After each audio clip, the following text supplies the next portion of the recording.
Encryption is the process of converting data into code and is used to prevent unauthorized access to both data and entire drives.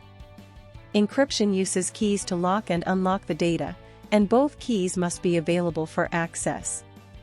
You can enable basic encryption on all Windows operating systems, and you can use BitLocker on Windows Pro, Enterprise, and Education. Basic encryption can be applied by right-clicking a file or folder and choosing the encryption option. This is the type of encryption general home users apply. It's easy. Just right-click the folder to encrypt and choose Properties. From the General tab, click Advanced. And here in the Compress and Encrypt Attributes section, place a check in Encrypt Contents to secure data and click OK. You would click OK. But I'm going to go ahead and click Cancel. When the user who encrypted the files is logged in, the files are available. If another user is logged in, though, the files are not. It's protected by the user's password and a key that Windows creates. That key is stored locally. However, this isn't the way businesses and enterprises protected their data. They use BitLocker. BitLocker is more secure than using the encrypting file system method which we just discussed. BitLocker can be used to encrypt entire hard drives, including both system and data drives. Let's open BitLocker from the taskbar. I'll choose Manage BitLocker in the results. I can turn on BitLocker on my root drive C. I can turn it on a fixed data drive, which I've named V. I could also turn BitLocker on a removable data drive. This is called BitLocker to go and can be used to secure drives that are removable. I'm going to opt to turn on BitLocker for my fixed data drive, so I'll click Turn on BitLocker. What just happened very quickly, but when you first opt to turn on BitLocker, it searches for required or preferred components. One of the things it looks for is a TPM chip or Trusted Platform Module chip. Although you can use BitLocker without it, it's still a good thing to include if you can.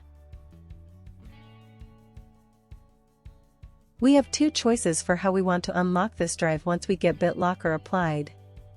We can use a password or a smart card. I'll choose a password and I'll take a minute to enter one.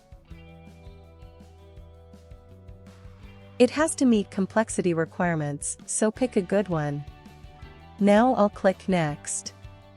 I have to back up my recovery key.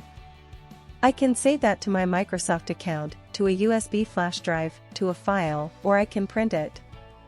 I'm going to choose USB flash drive and I'll choose the drive I have connected to my computer. Click Save. And I'll click Next. Now I have a choice to make. I can encrypt the used disk space only. And this is faster and best for new PCs. Or I can encrypt the entire drive, which is slower but best for PCs already in use. I'll go ahead and click the faster option now. Finally, I need to decide on an encryption mode. New encryption is best for fixed drives, and mine is. Compatible mode is best for drives that can be moved. I'll leave the default selected and click Next. It says it's all summed up. I'll be able to unlock the drive with a password and encryption might take some time. I'll click Start Encrypting. My drive was pretty small, so it didn't take long at all. I'll click Close and now look at my options. I can turn off BitLocker, I can remove the password or change it, and I can back up the key. I know where my key is though. Let's have a look. I saved it to my USB drive. And here it is. I could double-click it to show you. It's a text file. I think all drives should be encrypted with BitLocker if possible. So, take a minute now to enable it on your drives if you haven't yet.